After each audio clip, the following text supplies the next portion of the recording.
name is Abigail Gibbons for the New Faces, and you are here at the WOW Speaker Series. This is our March event, Current Feminist Figures, of course, in celebration of Women's History Month and International Women's Day. We thought today would be the perfect day to bring all of us together to talk about what it means to scale a corporate career, but also bring purpose and passion into your work. So at the core of what we do here is gender equality. So we are here with our wonderful panelists to talk about what it means to advance women in and out of the workplace and how we can do that. Who are the people who are bringing this event to life? So I want to say a quick thank you to our team here. We have a team of incredible 4 women who are helping us make the WOW series possible. That is Mirabai, Marcy, and Asia we have here on our call today. So I just want to say thank you. I also want to say thank you to our partners. We have Hello Prosper and Us2T. So I want to share a little bit about my story and why this event is so important to me and set the stage for why I asked these speakers in particular to speak with us here today. So my journey in my corporate career began right after college. I moved from the Midwest here to corporate America and began working in Manhattan. I landed a job at a luxury finance magazine and gained great experience and just met powerful connections and saw wealth and impact that I didn't even really know existed. Unfortunately, while I was gaining all this valuable knowledge, I was experiencing firsthand in real time what it looks like to be seen as less than in the workplace because of the way that you were born, right? So I saw gender inequality in the workplace and experienced it firsthand. How did I see this, or how did this impact me? So at first it just began smaller things that would happen over time, like just asking and advocating to make the same amount of money that my male counterpart made, even when I had a higher role and more responsibility than them. I was constantly being told no in that setting. Along with that, it was asking HR and when the group of women would come together to report, conversations or situations that made us uncomfortable. But what was really the turning point for me was when I facilitated a $250,000 partnership for the company. I was under the age of 24 years old, and I simply asked for commission of the partnership that I brought in, and I was told no. So when I was told no for that, I asked for recognition among the company, and I was not granted that recognition. Then when I asked to simply be a part of the team that was working with the partner that I brought into the company, I was also told no, sorry, that's not possible. I was so frustrated after all these instances that I thought, I have to do something to change this. There has to be other women, I'm working with them here, who need mentorship, who need sponsorship, who need resources when it comes to navigating these difficult conversations. So I went and sought that for myself. As I said, I was so frustrated with the company that I ended up quitting. I took what I have saved from working my corporate job, and I went and I traveled, and I learned from people around the world who worked in different careers, who started their own businesses. But most importantly, I met women who had real impact in what they were doing. They were starting businesses, they were working in nonprofits, they were working in corporate careers that were on a mission to advance the Sustainable Development Goals, that were working to advance gender equality. And I began to find my tribe and not only learn from the stories of people from around the world, but also learn about women who were driving real change. And I thought, this is what I want to do. And how can I do that? And I look back on my time at that first corporate job and I thought, okay, I'm great at facilitating partnerships. I love bringing people together. How can I use that to scale my business? And that is the fundamental principle behind the WOW series. And that's how it was born. And I have women here throughout my entire journey. Sandra, who I met at the very beginning of my entrepreneurial journey, to Rebecca, who's a partner at the firm that I'm working at here today, to Ariel and Kelly and Kathy, who are also entrepreneurs and work in the corporate world and are advancing gender equality in the work. So that's what we are here to talk about today. And the WOW series is our platform to continue to advance women as thought leaders and share these diverse stories of women from around the world. And of course, while our events feature women panelists, they are for men too. Our conversations are not just about women in the workplace, but they're about how can we start a business? How can we start a business with purpose? How can we lead a life and career with purpose? And it's really a community of change makers that hosts women as panelists, but is open to everyone. So that's what we're doing here at the WOW series today. So without further ado, we are going to go ahead and get started with our panel discussion. So we are going to introduce our panelists. I'm just going to go in order of what I have here on my screen. And that is Rebecca Boone is up first. So Rebecca, if you could please introduce yourself. I'll share a bit of background on how we got connected. As I said, she works at the law firm, which I work in marketing by day, and she's a partner at the firm. So she's going to bring a lot of great expertise here to how she not only excelled in a career and made it to partner here at a firm in New York City, but also how she co-founded the Beyond Me Too Working Group, which is an organization that drives real change in the workplace. So Rebecca, I'll let you take it away. Hi, everyone. I'm so thrilled to be here. As Abby mentioned, I'm a partner at Bernstein, Ludowitz, Berger, and Grossman. I represent institutional investors prosecuting securities fraud, primarily in the form of securities class actions. And if, as I am and my fellow partners are, and really everyone who works at Bernstein is, you're obsessed with class actions, what I think really unites us in purpose is our genuine belief that what we do makes society a better place. And in particular, we're fighting against corporate fraud and corporate wrongdoing. And it's something that I'm just so passionate about, in addition to another passion of mine, which is women and advancing women in the workplace. And that's really the connection through which I got to know Abby and why I'm here today with you all. Thank you. Wonderful. Thank you, Rebecca.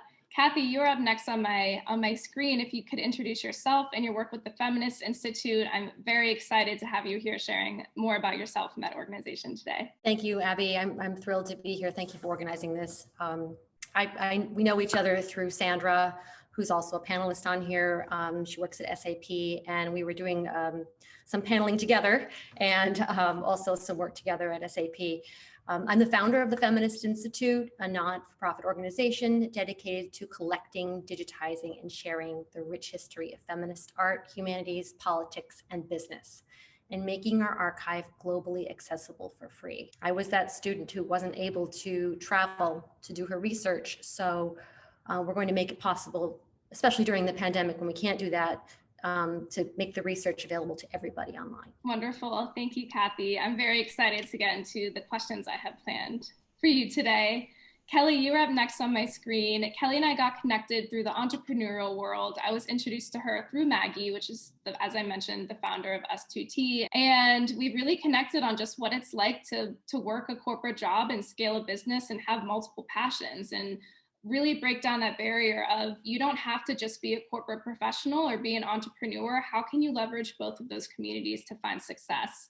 And of course, during this time, in our recent interview, we really connected on what's it like to be an Asian American in this time and how we can support that and what that journey is like for her. So we're very excited to have her here today and share her story with us from both ends of the spectrum. Kelly, please introduce yourself. Hi, everyone. My name is Kelly. We are a group of Asian women discovering and defining who we are. At Hello Prosper, we are a team of creative professionals. I myself am a background in graphic design, and we focus on content writing, visual execution, and experience design. We also craft hands-on learning materials for intercultural, interracial families so they could feel empowered and embrace Asian traditions and truth in our history, one untold story at a time. Wonderful. Thank you so much, Kelly. Ariel, you're up next. Another connection from the wonderful Sandra, and she works at Facebook, working to advance business equality around the world. She has done so much, which I will wait until we get to her question, but she is really a powerhouse when it comes to building a life, both career and purpose-driven life in your personal life. So Ariel, I'm so happy to have you here. Please go ahead and introduce yourself. Thank you. And thanks everyone for joining, and happy Women's Month. It's awesome to be here. So yeah, I'm Ariel Gross-Samuels. I'm based in New York, and I've been at Facebook now for almost 8 years. I lead a team called Global Business Strategy and Engagement, and we look after business equality. So helping clients and businesses really pursue DE&I, social good, which is helping our clients unlock social impact on our platform around fundraising and communities for a cause. And then we have strategic audience engagements and global programs that pertain to both of those. So it's a pleasure to be here. Thank you. Wonderful. Thank you so much, Ariel. And our next big tech leader, we have Sandra here coming from SAP. And what I love about having the speakers here, Ariel from Facebook and Sandra from SAP, is I think especially with the next generation, there can be so much confusion around what are these big leaders and companies doing about these important social issues. They have the power, and how are they advancing these causes that we care about? And they are both incredible examples about what the people are doing behind these companies to make the world a better place. Sandra, of course, works at SAP and in corporate social responsibility, but she also founded the Feminist Portfolio, which is an incredible art installation and art project that advances current feminist figures in history. So Sandra, please introduce yourself. Thank you so much, Abby, and thank you to all the panelists. It's such a tough act to follow you all. You all have such amazing and impactful journeys and stories that has brought you to this very moment. And yeah, excuse my blinking. I'm wearing makeup for the first time in God knows how long. I think the last time I put on makeup was for our interview, Abby, and I'm just like, my eyes are just killing me. They're like, what are you doing to me wearing mascara? And I'm just like, oh no. But hopefully it resonates with other people here on the call. But yeah, in my day-to-day, I obviously don't wear a lot of makeup, but I do a lot of work. And but I also enjoy to dress up for occasions like these. So really appreciate you thinking of me as for these kinds of opportunities, Abby. In my day-to-day job, when I'm not crying in front of 25 women because of my runny mascara, I'm the Chief Content Director for SAP's Purpose and Sustainability Marketing Department, which is really an honor to be part of something like that within a corporate setting. You can speak to that in your law firm, and Ariel, you can speak to that at Facebook. It's such a privilege to be in that intersection of CSR, D&I, sustainability, and bringing all those messages across those departments to market on behalf of your company. And it's also a big responsibility. We really have the opportunity to shape culture and shape the way that people's behaviors essentially are influenced by our actions and our messages. So we take that very seriously. We have 5 key focuses within my department, one of them being equality for all, which I am also the content lead for SAP. And then we have circular economy, climate action, social entrepreneurship, and building an inclusive and skilled and healthy workforce, where healthy falls under the category of mental health. So those things are extremely important to us at SAP. We're 103,000 people strong, so there's a lot of efforts happening across that, our company. So our responsibility is also to ensure that we have a holistic narrative, and that we all show up in, an impactful and holistic way when we go to market with these powerful messages. And then my side hustle, which Kathleen has a big role in, is the Feminist Portfolio, which was initiated in 2018, leading up to Davos 2019, where it was launched. And it's essentially an art project, a portrait series of impactful corporate women and women in STEM who have made an impact in history right now as we're living it. And it's a passion project of mine, and I can't wait for it to kind of move on as we go into a post-COVID world where we can finally meet up again and actually host these larger scale activations and exhibitions. Yeah, very excited about that chapter. I can't wait to. I know we had something planned actually to collaborate with the Feminist Institute, but then of course the pandemic hit. So I'm very eager for the world to return back to normal and see that exhibition come to life again. Mm-hmm. So if there are any questions, and if everyone is ready, we're going to dive into our panel discussion. We have a round of 2 questions for all of our panelists. All right, so Sandra, fitting you are up first. I want to really dive into the intersection of working as a corporate professional who's had a very successful career and is still having a successful career, but also how you took what you learned to start the Feminist Portfolio. And as a manager, you are such a leader for how to facilitate this idea among your teams that entrepreneurism is actually a very good thing and can benefit the company a lot. So how is creating this environment of being both an activist and entrepreneur among your employees and among your team benefited not only your team, but also the company? And do you have any advice for managers or corporate professionals who are looking to kind of implement some of these strategies or environment to their teams? Oh my gosh, this is such a great question, Abby. And I've definitely always been a champion of the side hustle, as I always refer to it as. And you say it in a much more formal and proper way.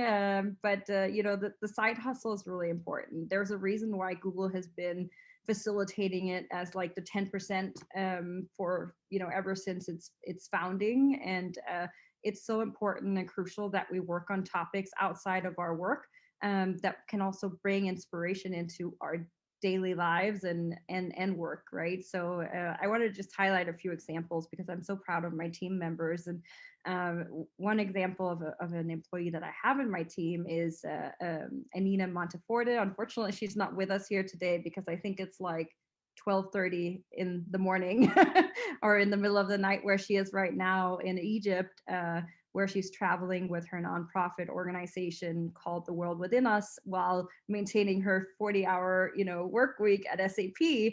And I'm just always in awe, of her and also the level of energy and inspiration that she brings to work, regardless of, running this actually very, very established organization on the side of of her daily work at SAP. And the ideas that she brings in, she happens to also be our social media lead, is just phenomenal. Like when she travels in Tanzania and in Egypt and all these places, these are just the 2 countries she's traveled to in the past 2 weeks. She brings to life, even into the work that we do at SAP that we could not do because she's actually there on the ground, seeing all the disparities, seeing the gender inequities, and seeing all those things that we're trying to solve for at scale with our products. She's seeing it, on the ground, and I think that that's so impactful, and it makes her narrative so much stronger as she copyrights and she, creates the content that we put into the market, because she has the finger so much on the pulse of what is actually happening. And that's something, we tend to get disconnected from a little bit when we're in our corporate towers. And, of course, we read about it, we do extensive research, and we understand that there are disparities, but we're not really feeling it in the same way. So having her on the ground like that, as part of her secondary work, is just such an added attribute to the work that we seek to bring out. And then another example, which is very, very different from the nonprofit that Anina has established, is Greg on my team, who has founded a board game company. And just to see, the excitement that he has around having something that's his own and having ambitions about, not even Hasbro acquiring him, but him acquiring Hasbro. I think that's an incredible, energy that rubs off in his day job as well at SAP, and it's a passion that he's then able, to bring energy and motivation from. So I just wanted to highlight those 2 examples because they're very different. Every single person on my team has a side hustle. It's kind of almost mandatory or highly encouraged, and people come up with the greatest things, right? And it's I think it's really crucial. And now I'm forgetting what the second fold of the question was, but that was number 1, and then number 2 was around managers, how we can do better. So I think one thing that we need to be open to as managers is that, like, 9 to 5 is so out, it's so yesterday, and we can't really expect our employees to, show up and, take calls from 9 to 5 and, just do that kind of structured work. We need to be fluid and flexible and having understanding for that, okay, Anina, my employee, she's out running with elephants right now, or swimming with dolphins to save them from, plastic waste in the ocean. Like, that's important. So I'll take a call, at a different time with her, and to really, accommodate that people's schedules also look different because they have these side hustles that they're nurturing, and that they're essentially bringing also a lot of energy and motivation with them from. So flexibility, fluidity, and support. I think that's kind of our roles as people managers, right? We're there to manage our people and, like, have them become their best selves. And I think that that's our responsibility. Absolutely. Thank you, Sandra. Such great insight. And I think what you said was important. So many things you said were important, but I really resonated when you're talking, like, when we're in the corporate world and we're in our corporate high towers, we can kind of be lost of what else is going out there in the world or how the other people around us might like to operate. And I think it's so important that we're creating those environments so that way we can, our employees or the people who we will be managing, we can be better adept to make them happier by giving them the flexibility that they need. And also recognizing if our employees are doing something that advances the world, that advances, say, a sustainable development goal, then that's so much greater than also what they could contribute to the company. And so how can we bring those two ideas together?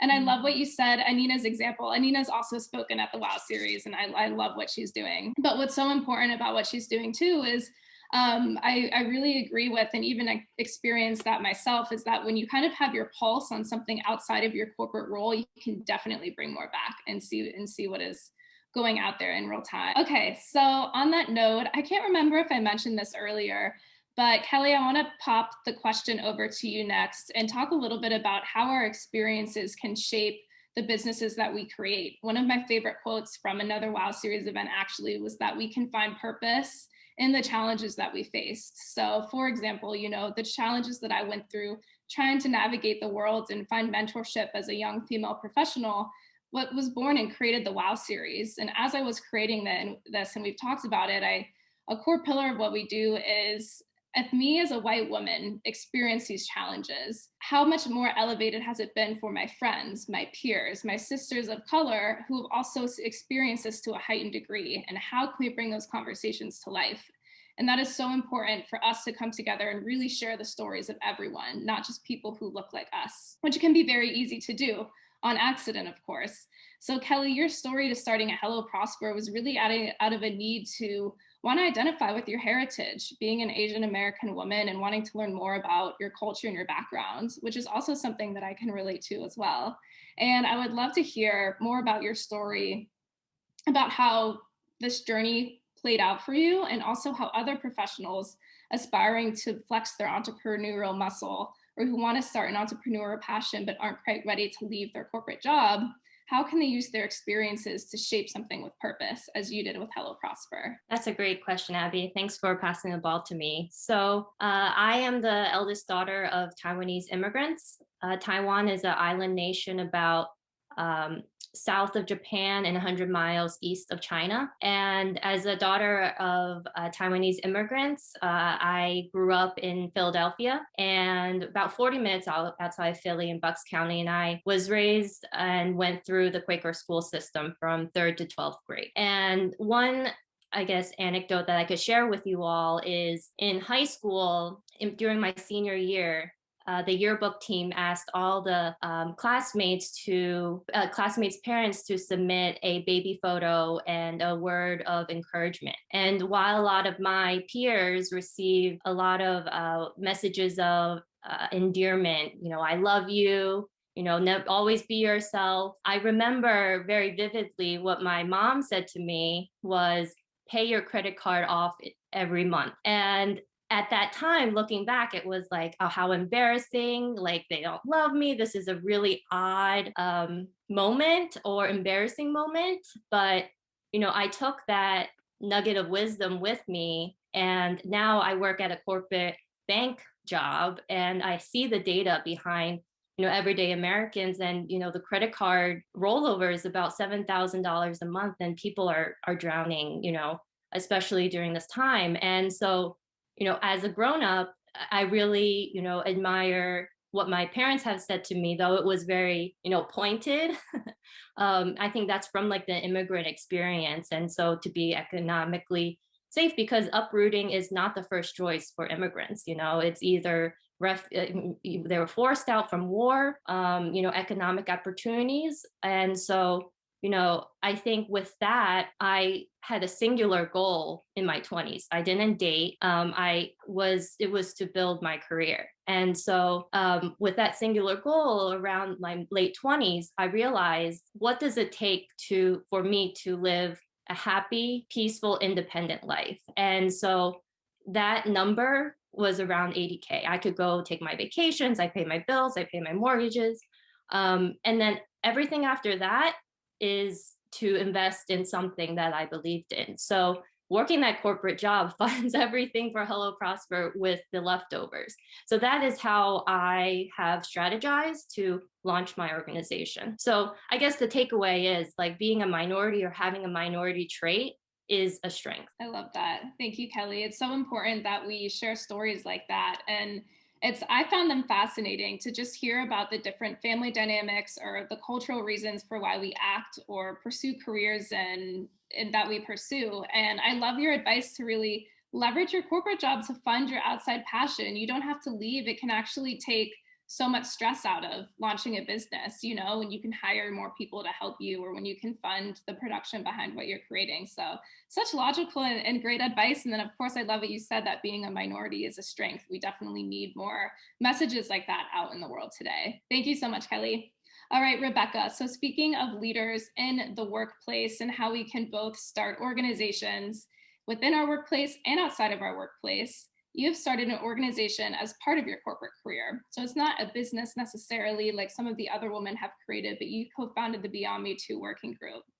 So I would love to hear about a bit more of your story and how your advice for the next generation of attorneys and women attorneys who are finding that struggle between wanting to go into corporate America and being pulled toward that direction, but not wanting to lose that connection to their core values and desire to just authentically help others. I think your story would be great to share about how that can be done. Sure, absolutely. And thank you again for having me. These questions are just fantastic. I think I'm really lucky because my corporate job is my passion. So it's not so much that I have, a side hustle, though I love that terminology, Sandra, and I'm going to borrow that, going forward. But for me, it wasn't always this way. So I never thought I would be a corporate lawyer. And graduating from law school, I was essentially funneled into a big law corporate job, which was financially beneficial and has lots of other benefits. For anyone thinking about that, I would be happy to talk to you about that. So I ended up in big law, and I decided at that point that if I was going to do this, I was going to stick to a set of essentially core principles. And my core principles consisted of things that, I would do and things that I wouldn't do. So things that I would do would be always treating my team members with respect, recognizing the contributions of everyone on the team, not just the people higher than me in the hierarchy. And then there were things I would not do. I resolved not to throw people under the bus, which is something that I saw happening in my corporate job. And I've managed to stick to that for about 13 years now. And I think that it's just so critically important. And the advice I would provide to anyone, starting out in business is figure out what your core principles are and stick to them, because then regardless of what happens with the corporate ladder or corporate success, you always have your integrity.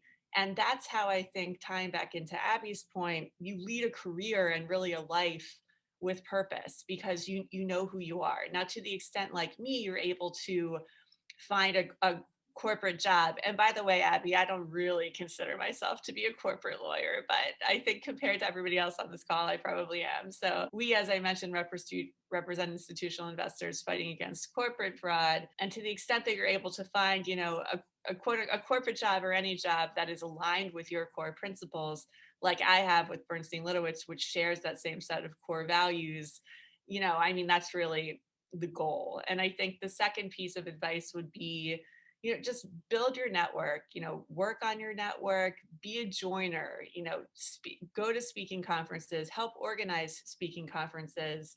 I'm from Philadelphia originally, like Kelly, but I live in Manhattan. And even though it's a huge city, you'll find that when you share a common set of interests with people, you'll bump into them essentially all over the place at these types of events and others. So, with your core principles, building that network, I think those are the two ways you can really, achieve corporate success and continue with your do-gooding or, your side hustle or whatever interests you're really truly passionate about. Wonderful. The core values are so important. I love when you said that in our interview, and I think it really can be so helpful when you're navigating any industry, especially when you're in a more corporate setting. There can be so many pulls in different directions, and there's kind of that moral compass of where does this fit in with what I'm doing. And I think especially for the younger women on the call who are approaching their corporate careers or beginning to start them, that's so important and something that I wish I heard early in my journey. And on the topic of core values, Ariel, I think this is a great segue into the question that we have planned out for you, because you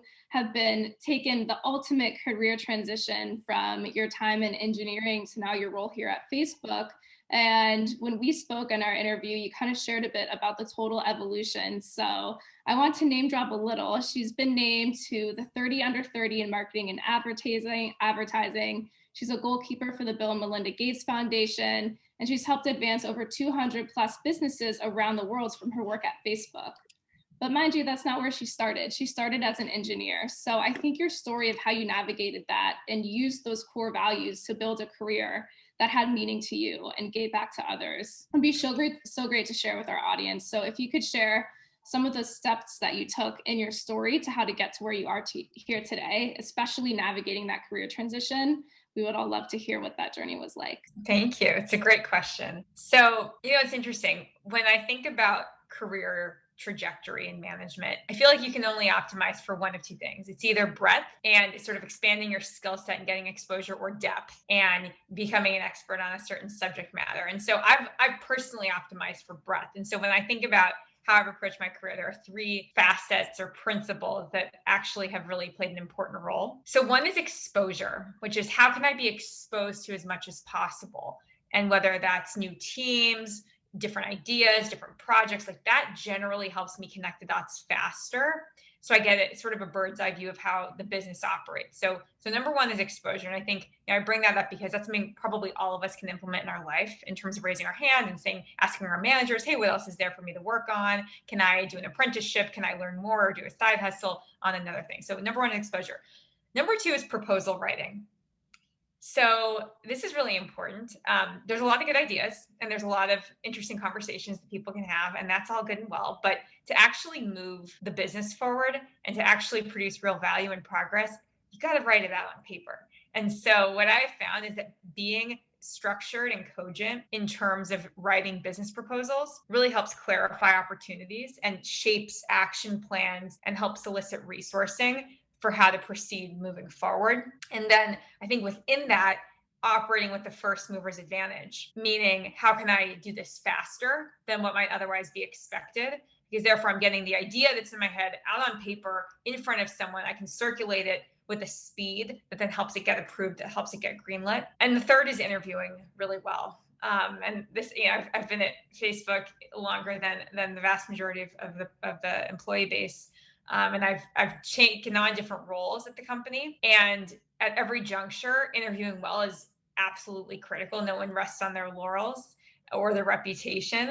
And so really being able to nail the interview from being well prepared, selling your vision for the role, having great questions, and having, the right sort of thank yous at the end, even the thank you note, the next steps, really managing the process well. If we were all in person, I'd make you all practice giving handshakes, which I love to do, which is like web to web, 3 pumps, firm handshake. And because I think as women, a lot of times, we actually don't do that very well. And so, these are sort of simple tricks, but actually they make a big difference. So those are some thoughts I have. That's such great advice. I remember very early on, I remember it very vividly to this day, that my dad always made me have a firm handshake, and he would make me redo it, even if it embarrassed me in front of other people to look them in their eye. But now it's great. I can't tell you how many times I've been commented on my handshake in the workplace. Exactly. Wow, a strong unexpected. Yeah. And I was like, that's right, I do. Thank you, Dad, for that. No, that's so true. I love that advice. Thank you so much, Ariel. And they sound so simple, but can actually be so forgotten. And I also love Kelly's comment on what you said of building your skill set like a ice cream sundae, having your core competencies, but then adding on that icing on the cake, which is 2 different food groups, but you get what I'm saying. And how you can step up and also pursue things in your corporate company and take on more that will advance you. I remember doing that early in my career and kind of feeling like, why am I taking this on? It feels like such a waste, but if it's the right manager and the right project, that will definitely help you. Okay, anyway, so Kathy, I want to transition a bit to feminism and what that means. What does feminism mean in the workplace and being a feminist? I think oftentimes there's so much confusion around the word or what it means to be a feminist. I remember even feeling shy to say I am a feminist. I think one of the best descriptions I got about my role in the world of feminism was, Abby, I feel like I'm a feminist, but I'm not screaming it.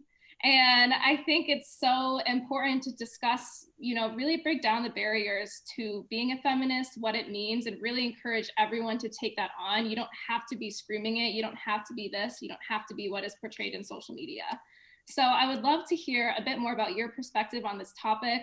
What does feminism mean? What does it mean to be a feminist? But also how the work of the Feminist Institute helps to bring all of this down and help break down barriers and access to feminist work. Thank you, Abby. That's a terrific question. And all the questions have been great. And all the panelists have had amazing responses. And every single bit of advice, actually, I feel like I'm just absorbing all of it right now. I'm going to take that forward. But just in the simplest definition of feminism, at the Institute, we define feminism in the broadest terms. A feminist is a person who believes in the social, political, and economic equality of the sexes. It's right there in the dictionary. And at the Feminist Institute, that definition does more than just inform our work. It is our work, the reason we exist. We believe that the central means to achieving equality is access. And for us, that is access, equal, easy access to women's voices and women's stories. So we're working to unearth, digitize, and make accessible the works of women on equal grounds. And if you don't believe this is something that needs doing, try Googling who discovered the double helix DNA strand. So for us, equal access to educational tools and innovations of recent feminist scholarship are the foundation on which to build our new world. Furthermore, feminism means that you lift up another woman or highlight their otherwise ignored achievements, assign value to our work, essentially creating a space and even a canonized opportunity for voices in the margins. Because innovation can only happen when you acknowledge and respect and yes, really hear what does not originate from the center. So essentially, we're solving a problem at the Feminist Institute. The whole of feminist innovations since the 60s, whether it's fine art, media, literature, or politics, doesn't live in a central digital repository. So the innovators of this work are aging and will soon be incapable of telling their stories. So students don't have access to these important stories, nor to the context in which they were created. So there exists a historic inequality between the genders, which is why even in 2021, we still have voices and stories that are forgotten. We're establishing this comprehensive, cross-disciplinary digital archive of materials by leading feminist thinkers and anchoring our local histories into a national initiative that solidifies our cultural contributions, past, present, and future. Particularly in this moment in time, and particularly during a pandemic, if it is an online scholarship, it isn't possible. We can't go anywhere. We're basically, unless it originates from our own home, which we can talk about that later, some of the digital archiving that we're doing at home, it's not accessible. There is one other point I wanted to make. Just thinking about Shirley Chisholm, because as we were going through the election, I mean, there's no reason that the lessons of Shirley Chisholm as a political leader and activist shouldn't inform the work of an emerging young politician, right? But her dispersed archive hasn't been digitized. It's at the Brooklyn Public Library, it's at the Schomburg, it's in New Jersey and in Florida. And an inquisitive poli-sci student in Alabama wouldn't have that access, or at the very least to the sources in the library. So perhaps that aspiring politician could be our next Black woman president or senator. So our working definition of feminism or feminist is someone who enables access for others to achieve their goals. Thank you so much, Kathy. And of course, your work is so important, and you're giving voice to the incredible work and life-changing work that's been done by women that has not been shared with our society for all of the reasons that we all know, for that you mentioned. But for me, and one point that I love about just breaking down the definition of feminism is that it's anyone who wants to advance women. And in my opinion, it's really anyone who wants to advance someone who maybe has a disadvantage or you have an advantage and you can help lift them up in the work that you're doing. That is what being a feminist means. And that's how we can take it forward in our work today. And I agree with Sandra. She just commented, the work is so essential, and it is so essential, especially in the world that we live in today where you can't easily access these. They need to be digitized. So thank you. We'll talk more about that when we circle back around in our next round of questions. So here we're going to be talking a bit more about advice from our panelists and how to navigate different situations at work, whether it's building your corporate career or your entrepreneurial journey. So Sandra, I have kind of like a multifaceted question for you here, and it's born out of our interview when you talked about how being on maternity leave, you wish you had more time off, or it was hard for you to disconnect, and how you went and advocated for yourself and for other mothers with the HR department, which I know, especially for younger women, it can feel so daunting to go and talk to your manager, to go and talk to HR about something that you feel like needs to be shared or needs to be done to help advance the workplace. So I have a two-part question, if you don't mind answering it. But my original question, as you know, was to talk about, for young professionals in the room who are looking to start an outside passion, but may feel a bit intimidated to take it to their managers, they don't know how they're going to react, your advice to share that you would share for them to navigate these conversations. But then if you want to plug in now or later too, just in general, when you have to have a difficult conversation with management, how to approach that. Oh, that's such a good question, Abby. And just to be clear, SAP actually has a pretty good parental leave policy. They give you 12 weeks, which is it's pretty significant. It's not the best, but it's like decent.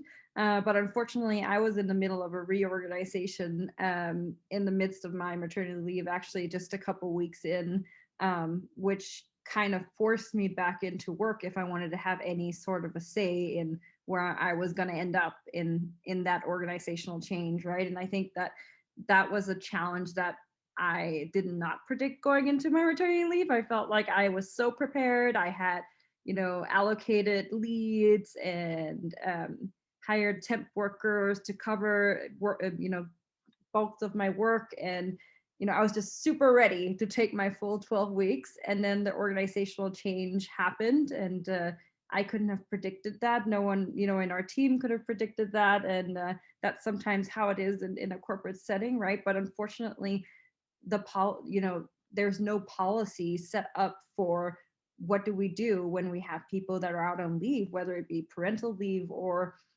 sick leave, right? When stuff like this happens, because it's not like, you don't want to just give up the control over your career just because you're out on leave, right? Because you want to come back to something that you have, been part of steering it towards. So I just wanted to clarify that. Like, SAP is they're pretty great, not the best, but so it's not like they totally gave me the shaft. It was just, also the circumstances, unfortunately.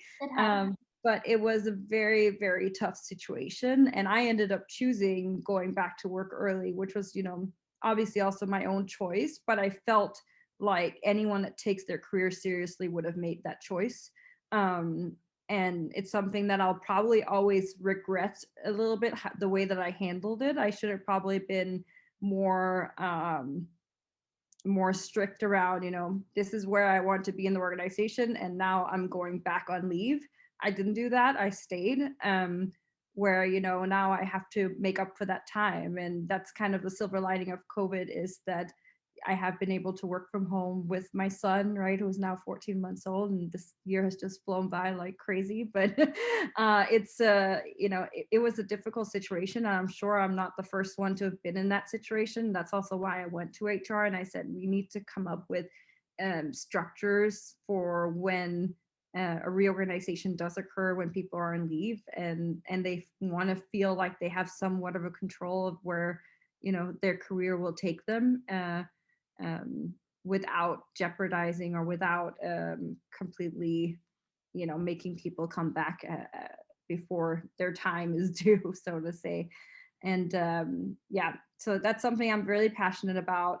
Parental leave is a big topic, and I am so tired of not just SAP, but just companies in general not taking it seriously, not allocating the resources that it takes to, backfill or create, temp worker headcounts for when you actually go out on leave, because it also makes it so much harder for managers to hire, 5 women who are all at that, part of their lives where potentially they will have children, because then the risk is just too high, right? You're going to end up 5 people short if you hire 5 women in that age group and they all go on parental leave around the same time.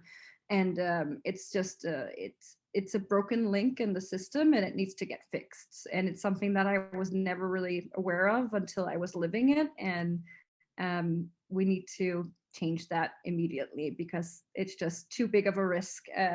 And we can't have women not getting roles because of that fact. And yeah, so that's just my 2 cents on that. And the way that I managed it was not the right way because I was being very, how can I say this in a good way? Like I was just trying to be supportive of my new management and, you know, trying to be everything to everyone while I was on leave, because I wanted to make a good impression. I wanted to make sure, you know, that I was acknowledged for the work that I had done up until that point, right? And instead of being more confident going into the situation, saying, you know, this is my track record. Here it is. It's all documented. I'm going to go back on leave, but I want to be placed in this role, right?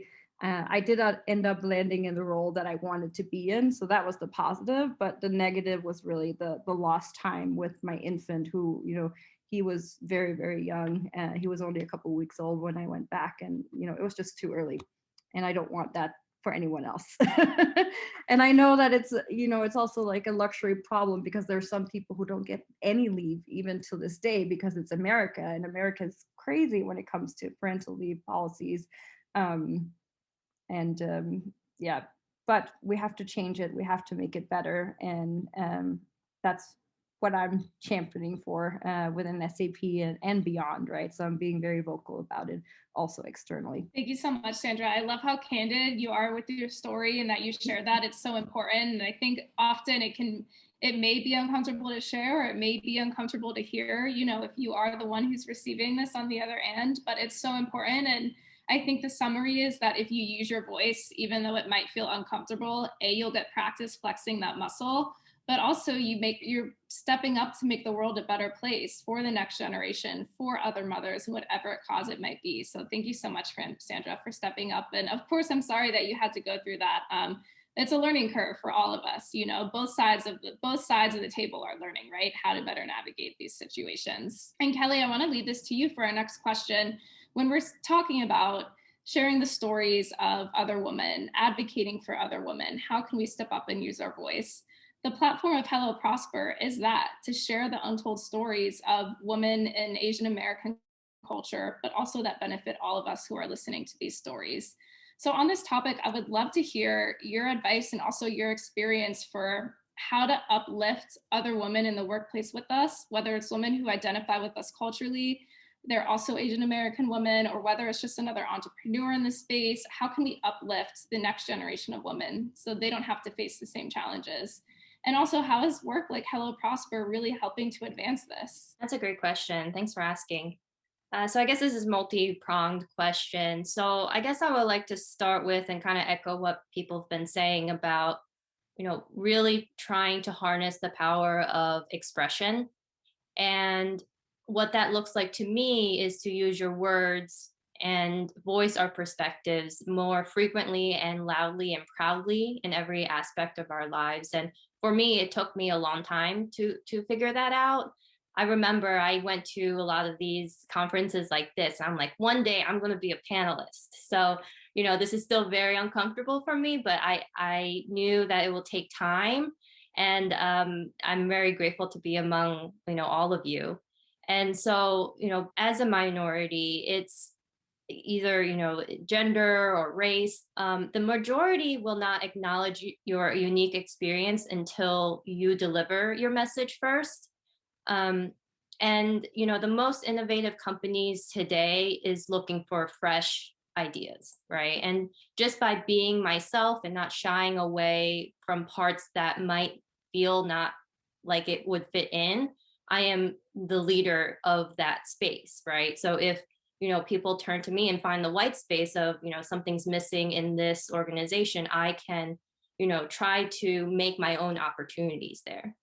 And I want to echo, you know, some of the really pointed advice like Ariel about the handshake. I think one of the things I'm starting to learn, I work remote, and we have a lot of South Asian technologists in our company. And, all throughout my life, I have a unique last name and it has powerful like ancestral meaning.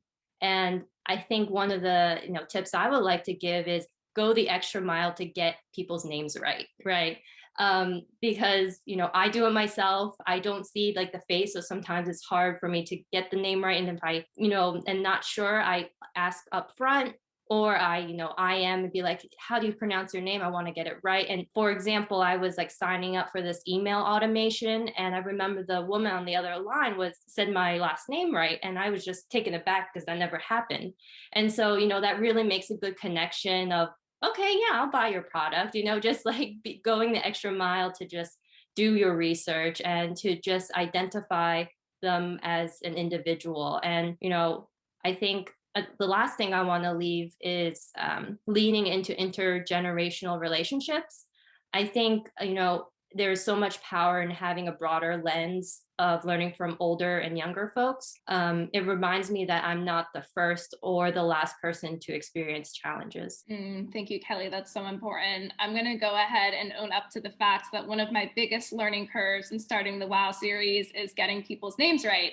I get so lost, and Ariel's a victim of this, but I get so lost in like, okay, I need to do this and I need to do that now what I started doing, and I learned through my mistakes, is that before I sit down to do any interview, I ask how to pronounce their name. And it's made such a difference, and I write it down if I can't get it right. And it's just a level of respect that I think we need to do. And then you also it gets you out of your comfort zone a little. And it's so important. I totally agree. It's the same impression that we leave with a good handshake, is just by simply getting someone's name right, and also taking the time to make sure you're pronouncing it correctly. It's definitely a learning that I've had in my own experience. And also, I love what you said about intergenerational relationship, and I think it leads well into Rebecca's Boone question that we have planned for her when we're talking about leveraging our networks and our networks of the corporate world, whether our professionals and peers are older than us, younger than us, they look different than us, they identify from different cultural backgrounds. They can be so impactful in helping leverage our careers, but also starting these outside passion projects or internal passion projects that help drive organizations with purpose. So Rebecca, you've done an excellent job, of course, leveraging your corporate network to build the Beyond Me Too working group. So I'd love if you could share with us how you went about outreach to launch this organization and the steps that others could take when looking to connect and leverage their corporate contacts to start an organization like what you've created. Sure, absolutely. It's sort of an interesting story. The Beyond Me Too working group is a group of experts on Me Too, diversity, inclusion, sexual harassment, sex crimes, prosecution, that whole field of work. And it's a working group. We have academics, journalists, we have a former Southern District of New York judge, real diversity and inclusion experts. And our goal, broadly speaking, is to make corporate America and ultimately the world a better place for women to work. So we meet periodically as thought leaders. We host events, which I hope, some of you will attend in the future. And the way that this project got started is just through kind of network hopping and various connections and a little bit of random circumstance.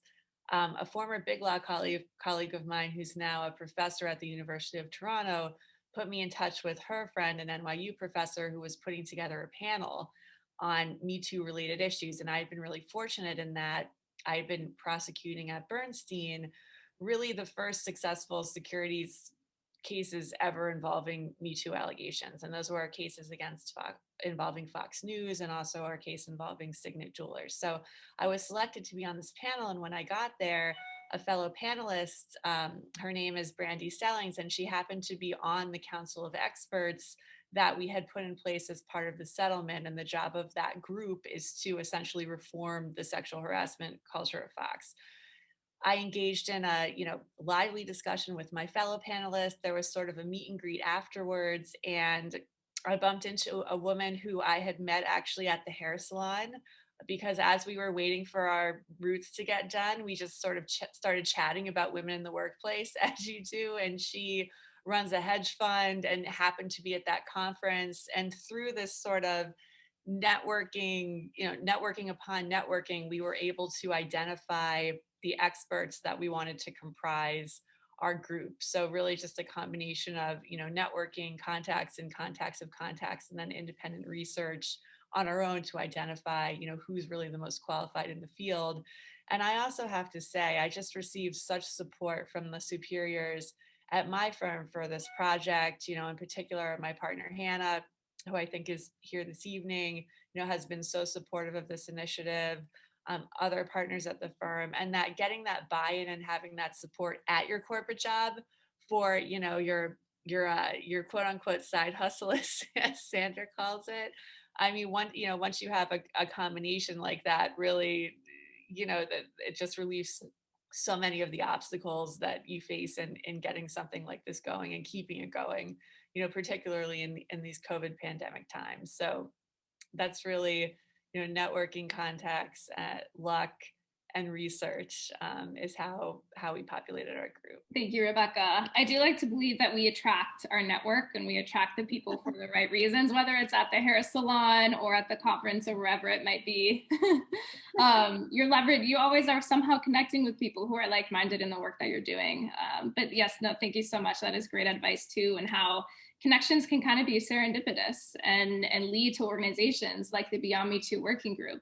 And Ariel, I want to pass it over to you when we're talking about building and leveraging our networks. And particularly, I'm thinking about the next generation of attorneys, recent graduates and things like that.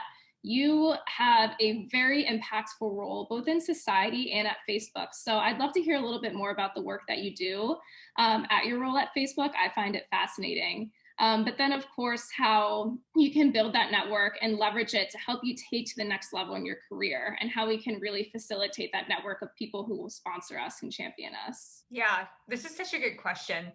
So it's, I think back on my days in engineering, and I was a freshman sitting at it was a women in engineering event that my school hosted.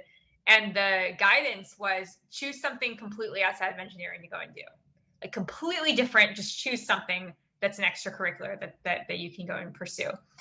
And at the time I thought that was kind of strange advice, but I went ahead and joined the sorority, and that was super fun. And I have, lifelong friends coming out of that. But what that did was it forced a few things. Number one, it forced me to diminish my context switching costs, because I realized that I had to be able to pivot between two very different environments. And it also helped me think about a value exchange and what can I bring to my sorority. I was one of, 2 engineers in the entire sorority house, and I was one of, 2 sorority sisters in my engineering program. What is the value exchange and the differentiated value that I can provide to both scenarios? And so I think that actually really applies well to your career, which is, can you think about having a major and a minor? Can you think about your day job? And I know we've said side hustle, but even more practically, is there a board that you're interested in, a nonprofit board to start with, or, any kind of support or advisory that you can provide to another business or organization. So I think about my time similar to an investment portfolio, where I try to diversify how I spend my time and energy in a way that's going to be useful and valuable and additive, incrementally, but also collectively. So I think that's my advice in terms of leveraging your network. And I think, it goes without saying, you have to crush your day job. Like this all goes very south if sort of the core foundation isn't there. But it's also really valuable to be able to expand sort of the aperture of your exposure and think about different ways to spend your time. I love that. I want to reiterate what you said. Having a career major and minor, it really helps to break up that idea and relate it in a way that I'm speaking from personal experience. When I first started my life in corporate America, I thought that I only could be my corporate job and I had to work crazy hours and that was it. And that was all I could do to be successful. But if you think about it through the lens of you can be this, have your career major and your career minor, whether it's joining a board, sitting on a nonprofit, can really help to expand your network and also see about what else is it you might like to do outside of the office. So that is fantastic advice, and true spoken is true optimization of your time. Thank you so much, Ariel. Kathy, we are going to wrap up with our last question of the formal panel discussion. I'm really excited about this one because this is something that I prepped in mind of wishing I heard the answer to this when I was more early on in my career. And I would love to hear your advice about, for more professionals who are looking to do more, with their lives, with their careers, for professionals who are looking to kind of plug that word activist into the work that they're doing, right? And identify with being an activist. What's your advice to get started? And how does the Feminist Institute guide all professionals, not just entrepreneurs, eager to incorporate activism into the workplace, whether it is starting their own business or they are staying in their corporate career? Well, I'm hearing everyone here is an activist just by virtue of being here. This is fantastic. All of the advice is great, and thank you for that question. You know, we all know that the victors write the history books, or as our board chair, Dr. Amanda Foreman, who I met at a coffee shop, by the way, said, there's a difference between history and what happened. So we all have an opportunity to be activists within corporate America. So the people at the tops of our institutions, either public or private, have a responsibility to right the ship here. It's the duty of all of us, but especially those in positions of power, to be thoughtful and to take our feminist perspectives with us in decisions about elevating and highlighting people and their achievements. Specifically, there's 3 points I'd like to make, 3 bits of advice that we can carry with us. Entrepreneurs in tech and business leaders in particular have a big role and frankly, a huge responsibility to advance equality and literally incorporate activism into their jobs every day. And as organizations like ours, to unearth the stories and digitize them, we can do that and put them on the cloud history for anyone to find. But it's the search engines and the internet service providers that really hold the key to ultimate democratization of information. And we have to rely on search engines to guard against implicit bias and other problems that could skew the algorithms that drive online search. We also have to rely on the internet service providers and their regulators to ensure and protect equal access around the world to high-speed broadband, without regard for economic status or either for those who create it or those who consume it. And there's another reason for advancing feminism. It just must be collaborative and include women in all of these positions of power, making the case, taking the risk to bring a feminist approach to business and policy. And the second bit of advice is another really simple way to be an activist in your work is to offer a hand to another woman in the business. Whether that means mentoring or making an introduction that could help her, that's fabulous. It's what Abby does every day, right?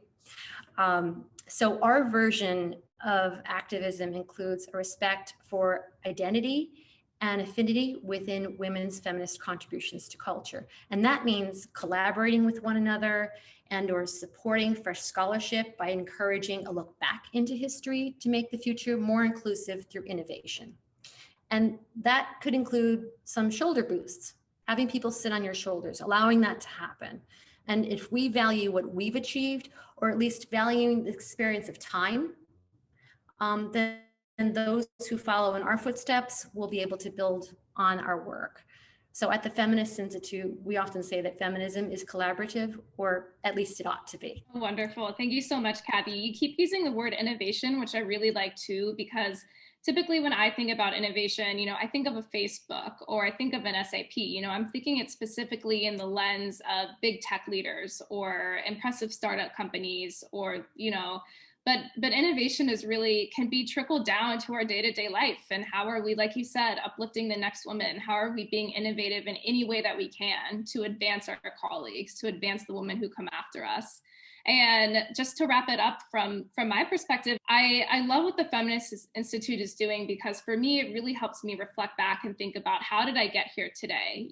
How did I get to where I am running the WOW series, holding space to have these conversations about gender equality, for all of us to come together, have a seat at the table and listen.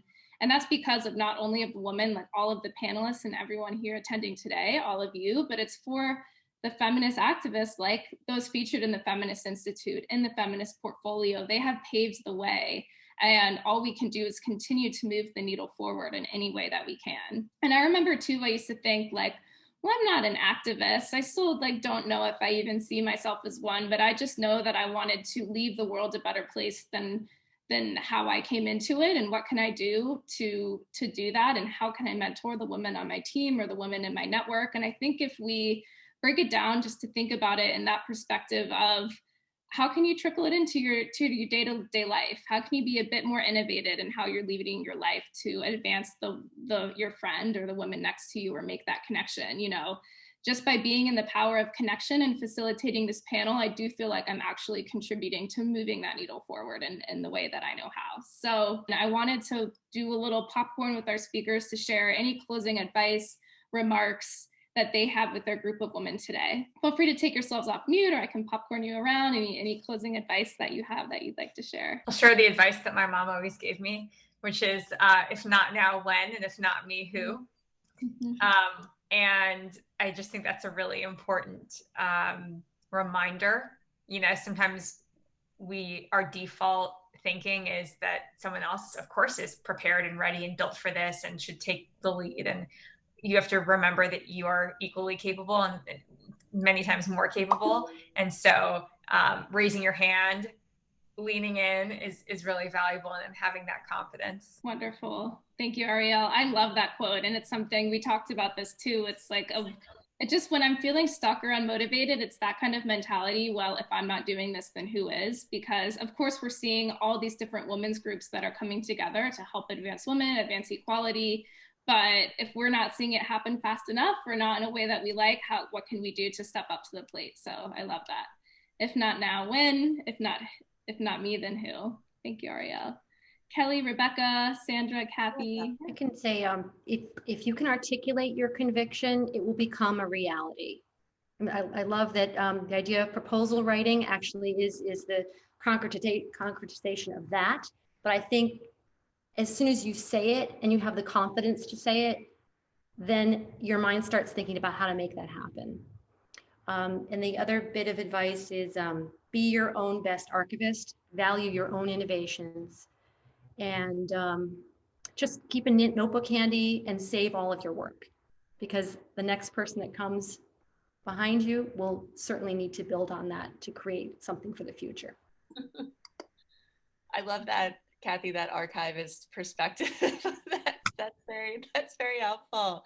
I'll add the corporate management perspective, or one of many corporate management perspectives, which is you just always want to be looking for opportunities to lift up people under you, on your team, diverse voices. And one topic that we've been discussing a lot in my Beyond Me Too group is the remote work environment and the implications for diversity and inclusion and Me Too type issues. And you just want to think about, you know, once you're in a position to be a confident speaker, you know, on these types of panels, can you call on, you know, a diverse voice to express their opinion? You know, can you put a diverse person in a position to be communicating upward, give that person more exposure, call on that person to express their ideas? It's just always want to be proactively thinking about as you go through your managerial responsibilities, I think. Absolutely. Thank you so much, Rebecca. Yeah, I guess I could go next. I have like a million ideas in my head and so many golden grains that I've inherited from previous mentors and managers and sponsors. But one thing that always keeps kind of ringing in my head as I go through life is that you are the lead of your life movie, right?